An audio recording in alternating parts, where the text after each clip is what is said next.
Okay, I'm now live on YouTube and LinkedIn, and we're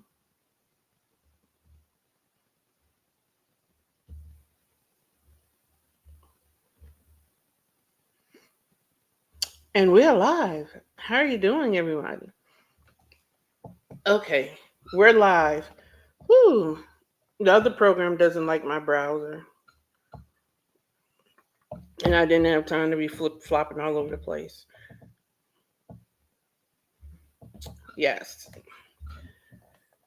you know what? You have to take rest. I don't know why people. Steve Harvey used to say you have time to rest when you die, and that is the worst advice that you will ever have. That is some terrible advice, and it could explain why he's been bankrupt 3 times. I understand his story. I was in. I understand his story and how he went bankrupt, but it could be the lack of sleep that caused him to make some bad decisions. The reason why he went bankrupt, because no, that's ridiculous. Um, no. So get rest. Rest is important.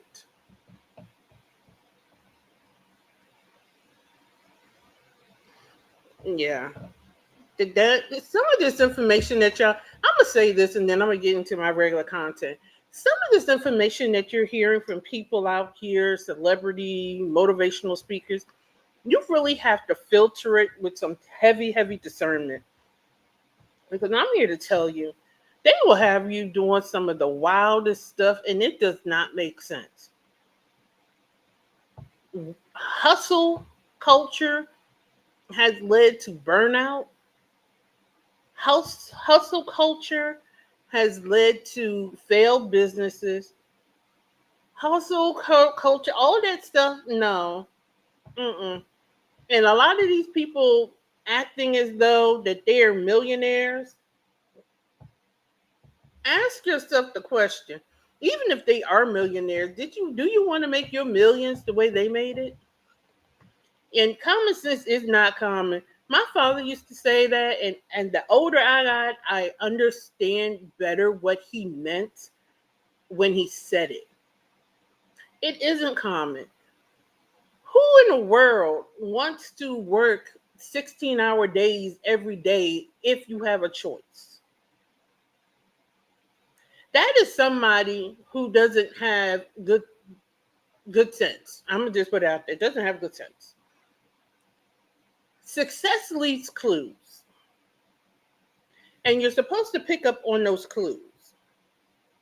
And what I have noticed, and somebody's going to say this is a commercial, and it is a commercial to a bit, to an extent.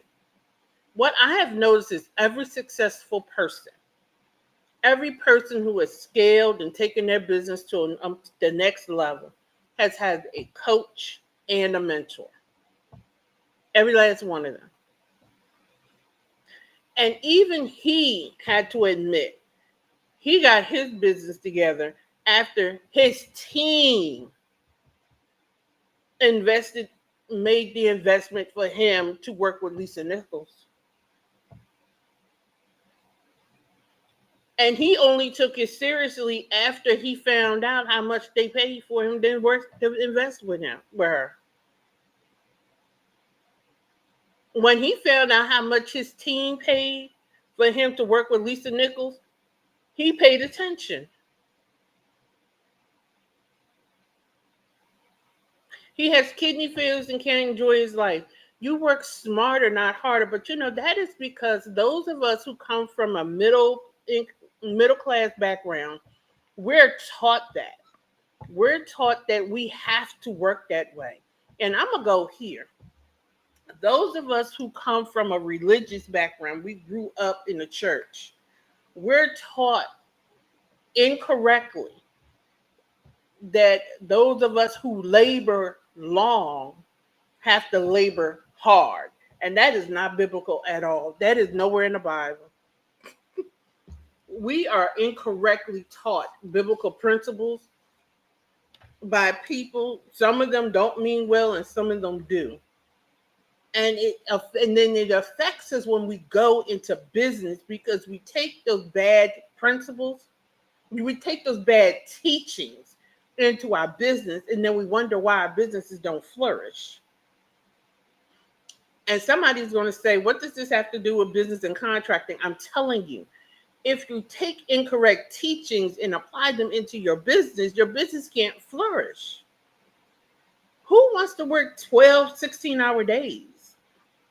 Then when you get older, your business is failing, you're failing, and then what? You can't enjoy the fruits of your labor. It doesn't make sense. No, that's not what we're teaching over here. We're teaching to make a strategic plan. You create a price based off of covering the cost of the goods, paying your team, paying your company, paying yourself, delivering a quality product to your customer so that your customer will stay with you, developing a continuity plan so that in the event something should happen to you, such as you take a vacation, that your team can pick up the ball in your absence and your customer stays happy, the quality doesn't drop, and your quality of life is continuous. That's what we're teaching over here. I don't know about over there, but that's what we teach over here. That's what it's all about. The hustle culture and all that other stuff. Miss me with all that. I want to be around to play with my grandchildren. And 16-hour days, don't do it. 16-hour days makes it so that your grandchildren will be hearing about you after you've gone on. However, that's another conversation for another day. But you know what? It's a good segue, because a lot of people buy into that because they don't understand their value. They don't understand their value. You have to build to enjoy your fruit of your labor, and you can't build to enjoy the fruits of your labor if you don't understand your value. You can't enjoy something you don't value. And then I'm going to go here. Most people don't even understand what fruit they're planting. That's the topic we're going to talk about this morning. In my book, Keys to Government Contracting, I talk about creating a vision and then creating a plan to underpin that vision.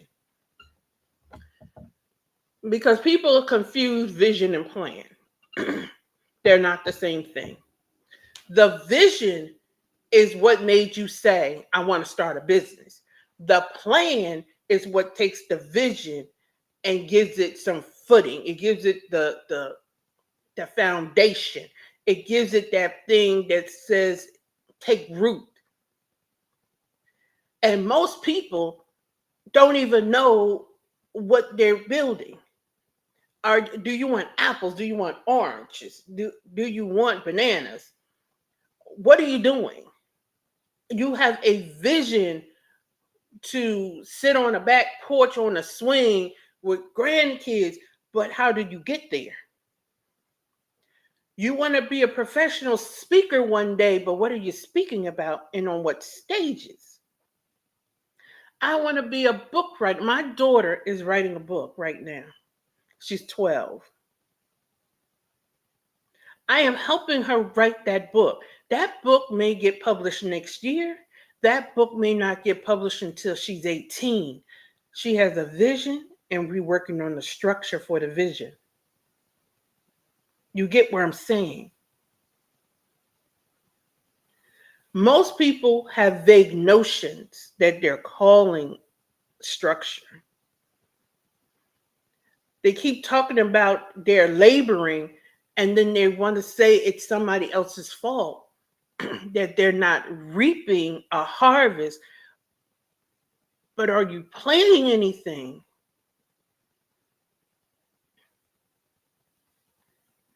Contracting chatter, we talk about all things business and all things government contracting. But I'm talking about the business aspect. And then I'm going to jump on this. I want to work with the government. That's nice. What part of the government? And I'm gonna jump on this example because this is the example I hear all the time. I want to work with DOD. Who? DOD. Who? You haven't decided who in DOD you want to work with. You know, DOD is comprised of multiple agencies. Okay, once you figure that out, what are you selling? What fruit? So that you know what labor that you're putting in. And even if you're not in government contract and you just want to start a basic business, you want to talk about fruit. If you don't have your fruit together, you don't know what kind of labor. Because some things you can plant and leave and it'll grow itself. And some things you got to toil all day, every day. You got to constantly pull the weeds. You got to till the soil. You have to water it daily. Some things, if you overwater, you drown the seed. Some things you put the seed in, you have to leave it alone until it sprouts. And then you water. Because if you water it too soon, you drown the seed. So you have to wait for the seed to sprout and then you water it. You get where I'm going? Do you understand where I'm going? So you get your vision, then you put the plan to bring the vision to reality. And then creating the plan is that underpinning structure so that you know how to craft the labor so that you can reap the harvest. Does this make sense to anybody? Is this resonating with anybody? Whenever you watch this live, the replay, because all my lives are on YouTube, so you can go back and you can watch this. So if you're watching this later on today, or if you're watching this a year from today, I want that to sink in. You have to understand the fruit. I'm glad you found me too, because the government buys teas. The government ships tea to soldiers. So you can sell to DOD. You just have to know how to sell to DOD. I just had to run that analogy. And I'm gonna go here. That's not your only customer within the government. I'm gonna take this a little bit higher, and I'm gonna push it forward. Most people think of the government as just one big agency. You have the federal government, the state government, your county government. Some areas still have parishes. You have your city government. All that. I teach my community to follow appropriations, to follow the bills, to follow the funding. Why? Federal dollars trickle down. So wherever you see money on the federal level, that's going to the state. If you follow the dollars, you follow the contracts. That's why I have the subscription program for $9.99. TikTok, do not click the subscribe button. I know it's there. I need to remove it. You will see a subscribe pin on my page later today where I'm going to talk about that. And as soon as I get this feature together on my other thing where I'm gonna go live on this other program. The subscribers will be able to come on the other program. You guys get to ask me questions on live through that other live program. But I have to get that. I have to get the kinks worked out on that. And the subscribers get a newsletter, subscribers only live. Y'all get a whole lot of features when you subscribe, and the subscriptions are only $9.99 a month.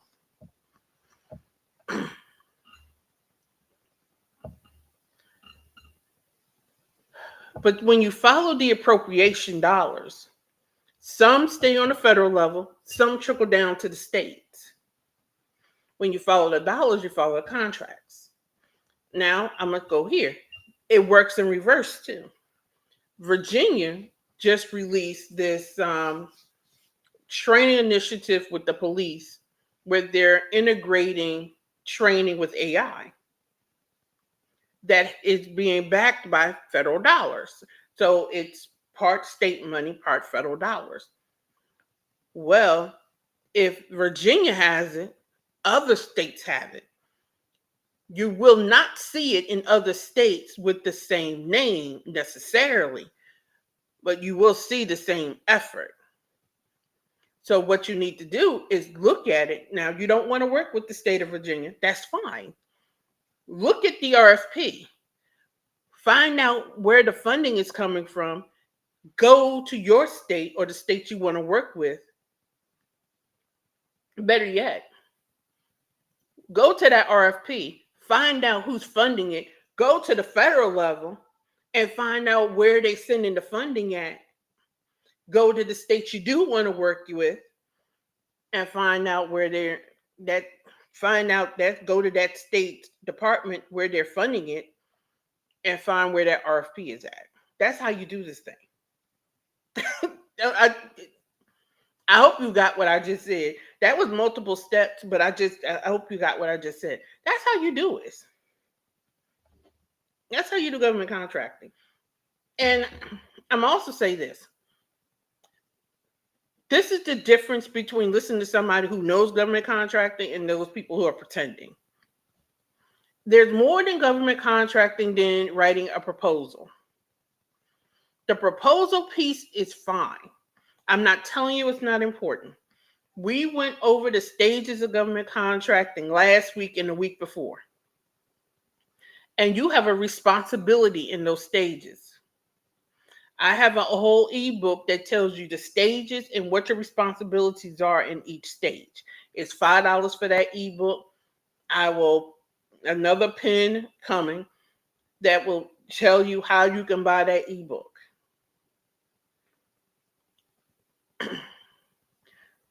So there's 7 stages and you have a responsibility in each stage. The proposal process, the B&P process is very important. But there's an underpinning process before the RFP that's just as important. That's the business side of government contracting. So why win a contract? Why spend all this time writing a proposal? And I talked about that in your proposal. It sounds like Hello Beautiful. And the person who's reading your proposal says, oh my God. Women, you know what we're talking about. And some of you guys, y'all know what that sounds like too. It sounds like somebody hitting on you that doesn't have anything else going for them.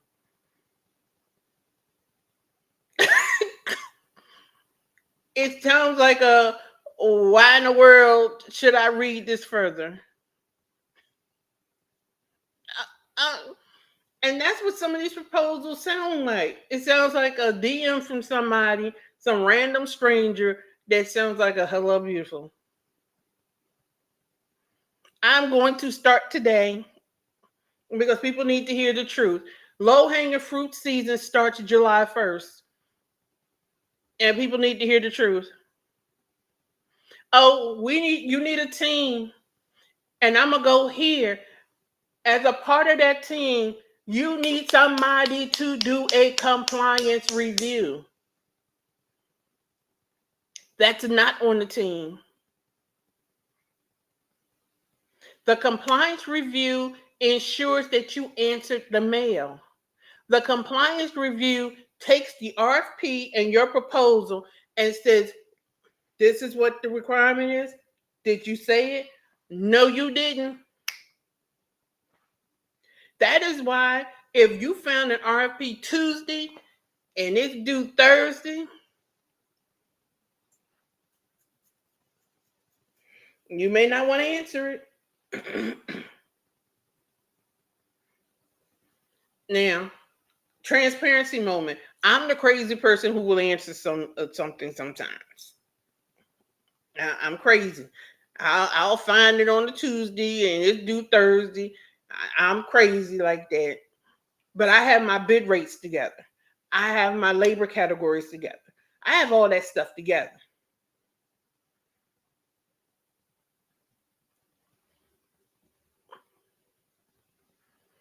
I have all my stuff together. I have my standard responses written.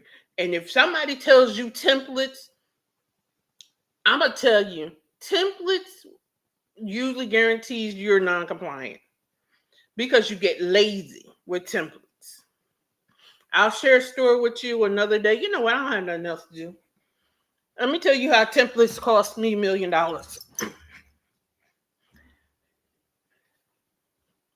I got the plan plug and play because the RFP, there was multiple RFPs out the state of California that I had written. I had written all 5 of them, and it took me weeks to write these RFPs. And the state pulled back every last one of them. Then they re-released them a month later. What I did was plug and play. I used the template model and did a plug and play. And sent them in without doing a proper review. I knew better and didn't do better. Had I passed it by my team, somebody else could have caught this. But we was writing to several proposals at the same time. And the state of California, the woman who did the initial review, actually called me and told me it was non-compliant. This was after I spent $200 to ship it.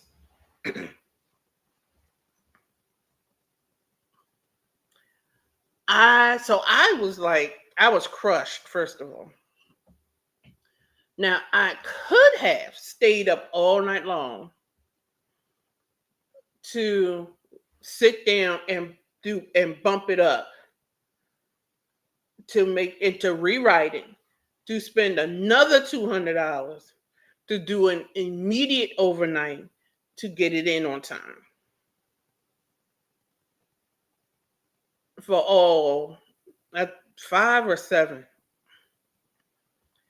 What happened was when they did the re-release, they shifted the order of the sections when they made certain changes. It's a non-compliance if you don't respond in the exact way they want it. So all the information was there, it was just in the wrong order, and then there were just certain changes. Templates will get you. Every time the government issues or are about to release a large RFP, you have all these people who want to issue templates, especially if it's an RFP on these large contracts and it's a recompete. You can buy this template for $1,000. I would suggest not buying them. They can be valuable, they can be useful as a new contractor I would suggest not buying them because usually there is some type of change between one release and the other release. And and I learned this from my corporate years. There's a change. The government very rarely, if ever, do a whole recompete, and the recompete is the same as the other contract. There's a change. Oh yeah, when you're in this game, you will get emails from people trying to sell you templates for stuff, and these templates aren't. They're not necessarily expensive because in government contracting, $1,000 is not expensive for something in the long haul. You know, people look at $1,400 for a government contracting class and think that's expensive. No, it's not. Um, and everything is relative, so I understand that. But yeah, they sell. I remember when the Star Wars contract came out, people were selling templates for that of upwards to $1,500. I remember when it was that. It wasn't GSA. I can't remember the last one because when it came out for recompete, it's a 10-year contract. Matter of fact, it's due out for recompete. Again, I need to look that up. It should be coming out for recompete again. Because when it comes out, it's a 10-year contract. So everybody is trying to get their teams together now. I need to look that up again because it should be coming out within the next 2 years or so. Anyway, you'll start seeing templates being wafted around on the internet, and they're selling for upwards of $1,500, $2,000. Don't buy them, or if you buy it, don't use it the way that it's being sold. No, templates will lure you into complacency. You should always do a compliance review and bump it up against the RFP. Always. But then that's all why I do the class decoding the RFP so that you learn how to read it.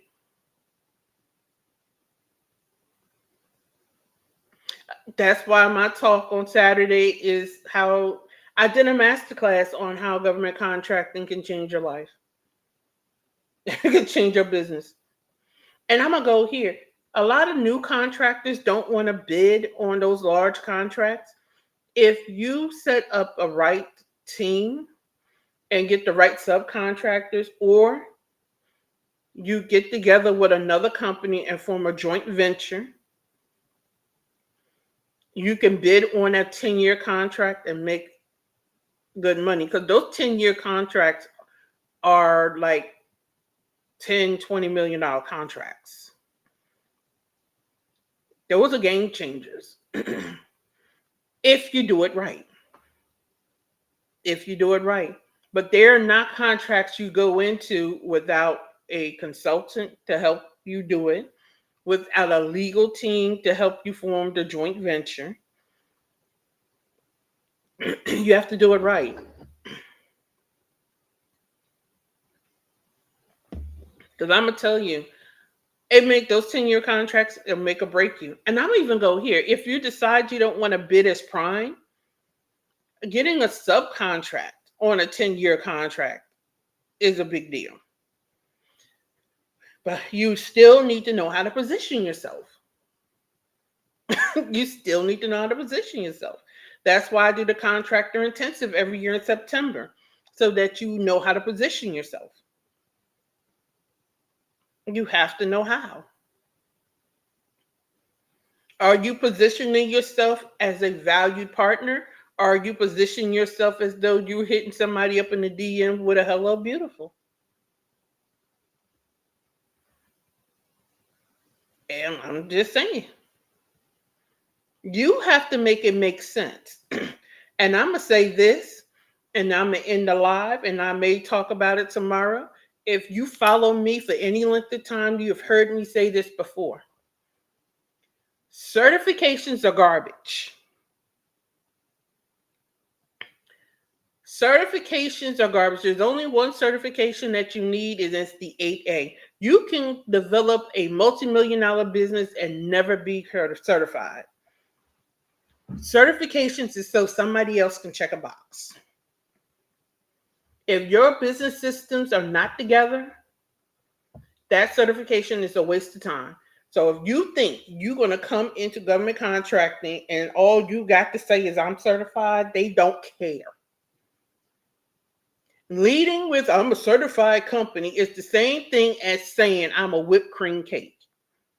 Nobody wants to eat a whipped cream cake.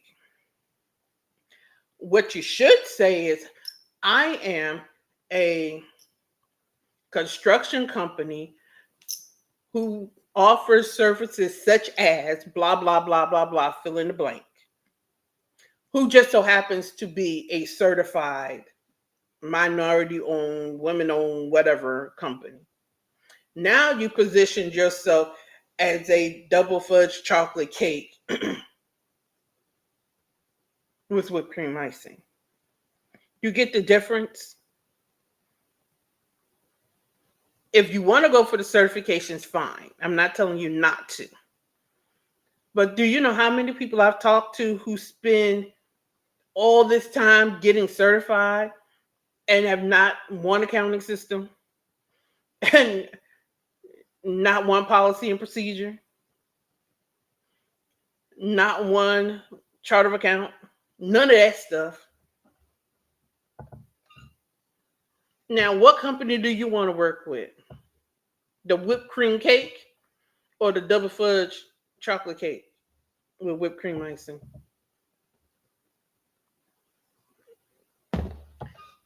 I'm going to share this.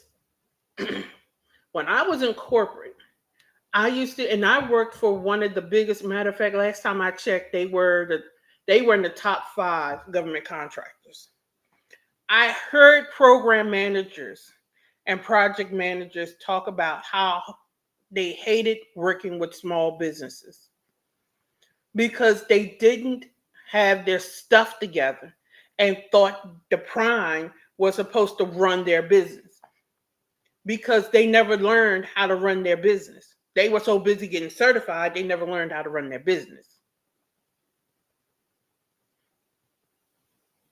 They were so busy getting all these certifications, they never learned how to submit an invoice. And somebody's listening to me saying, well, that's a no-brainer. Well, it should be, but they was busy getting certified. They were busy running around from class to class and person to person, learning how to write a proposal. They never learned how to submit an invoice. That was my first government contract, DBE support services. And can I tell you, the government was offering this service for free. And it was like pulling teeth to get these companies to take a free service. They got to work for me, work with me for free. They ain't want to do it. And one company flat out told me they only signed up because they thought they was going to be able to sit with the contracting officer and get a contract. And when they realized that's not what the program was, they dropped out. And that was the same company, the contracting officer told me they had to reject their invoices about 4 or 5 times. Make it make sense. And by law, the government can't tell you how to invoice itself. So you don't want to take the free class so that the expert can come in and tell you how to invoice the government to get paid, but you want a government contract for millions of dollars. I don't understand. Because working with real experts costs money. Working with somebody such as myself to come in and help you set up your project management system is not cheap. To set up your invoicing system is not cheap. And this was a contract that the government was paying me to come help you, and you didn't want to do it. I'm cool. But they were certified. They were more hung up on being certified than they were on making themselves compliant, getting their rates together. And then they was like, but I can't get in these contracts or subcontracts. I wonder why. That's why the DBE program comes in and out of existence in a lot of states. Getting the small businesses to take advantage of it. And then small businesses complain.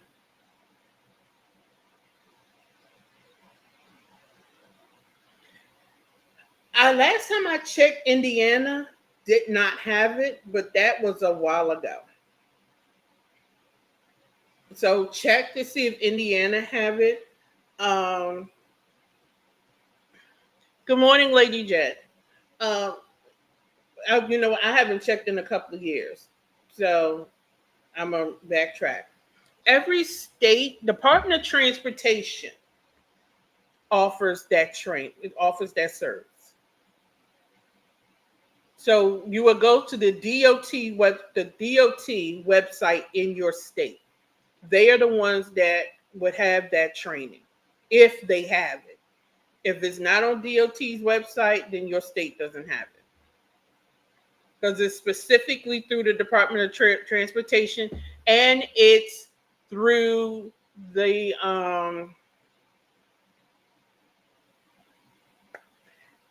civilian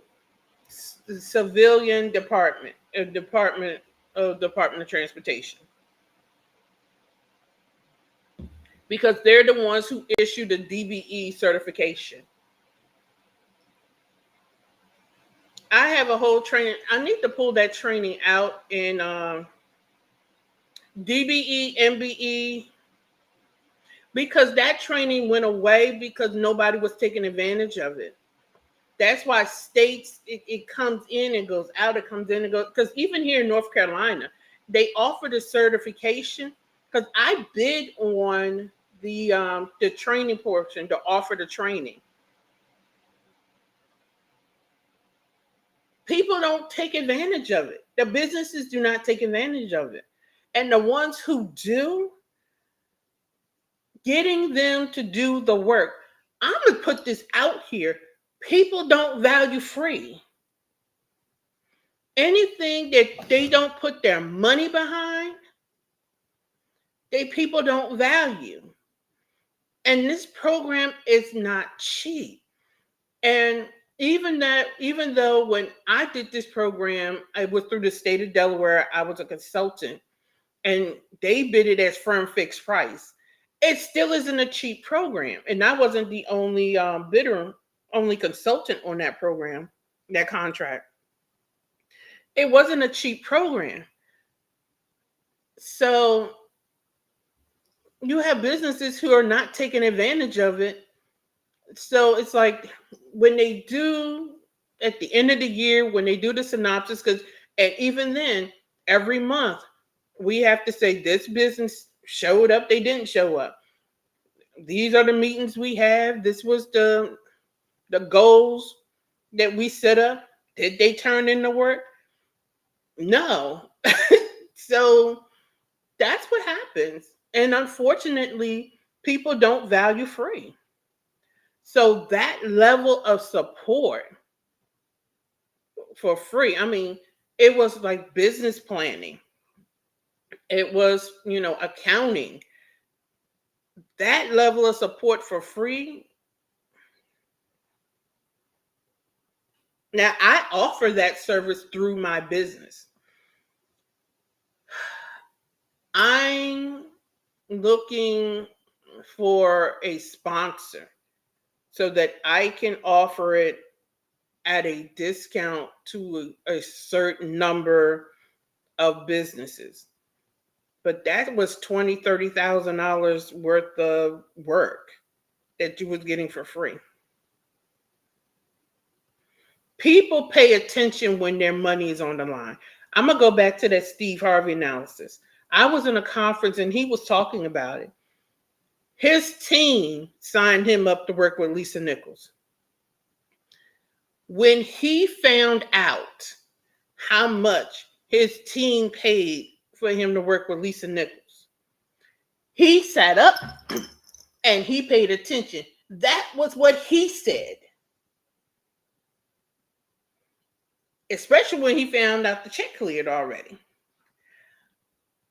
Human nature is such that we value what we pay for. It is very rare that people implement the free. It is very rare. And then I'm going to take it a little bit higher. That goes back to why my mentor even said in his business, he stops valuing or evaluating success by the number or the amount of, he doesn't evaluate success by dollar amount of his clients. Because he had one person he's been working with for 2 years. But in those 2 years, that person just now started activating 2 years worth of training. Did he fail for 2 years? No. It took that person 2 years to get over that mental hurdle they needed to get over. And now that they've activated 2 years worth of training, they're doing the thing. So that's why I've always had a problem with everything being bad coaching or bad mentoring. Sometimes it's the person. Sometimes you just a bad mentee. You can't be coached past your mental block. Sometimes you need to go get your mindset right. That's why I have a whole thing with mindset. People have mindsets that are based and rooted on bad teaching from childhood, from bad family around. You're the people that are around you who are talking you out of your greatness. All of that is true. If your coach or your mentor is telling you to do A, and then you go back and you're around people who are telling you what your coach is telling you to do is wrong, and so you're half implementing, you will not see results. And then you want to blame your coach when the thing is you're not doing what you're being coached to do. That's not the coach, that's you. All of that is true. And that's true even for that program. A lot of people just wasn't participating. They weren't activating, or if they were participating. So that's why the program is hit or miss. That's why I was looking, because I was looking to bid on the program, the contract in multiple states. And then I know in the state of Virginia, it was automated. The company that did bid, they just put up an automation.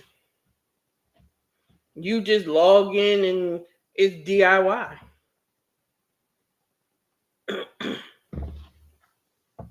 I mean, I have a whole thing called Sustainacore. I could have did the same thing. I have Sustainacore for $97 a month. You come in, you watch a video, implement, watch a video, implement. My videos even have little tests to see if you understood the material.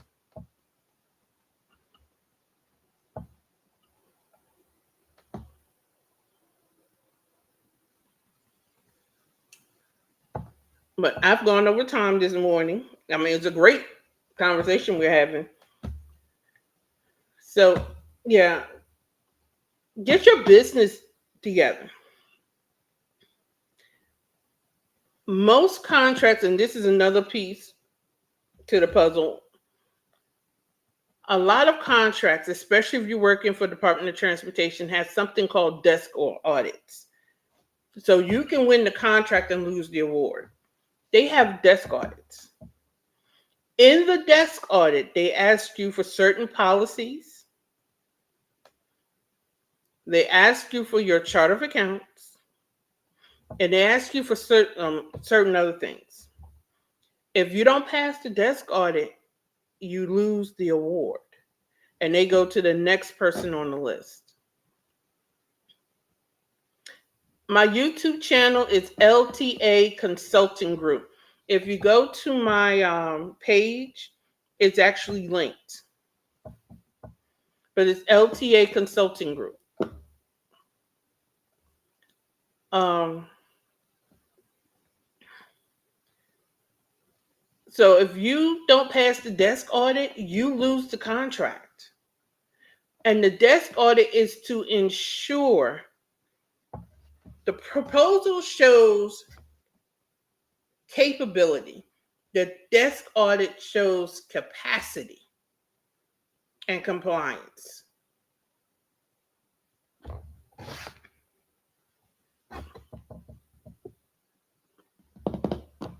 And it also shows risk.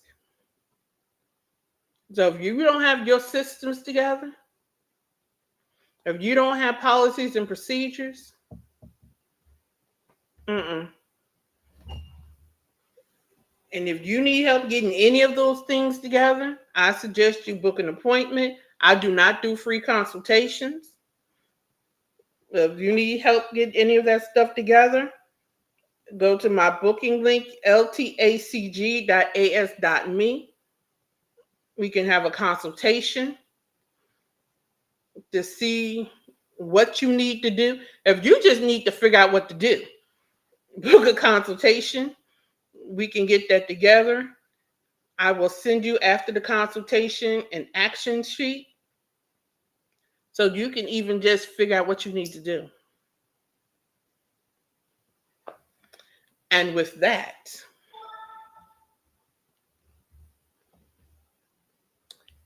we're going to end out this morning with an invitation for you to join me back here tomorrow at 7:30 a.m. Eastern Standard Time for another edition of Contracting Chatter.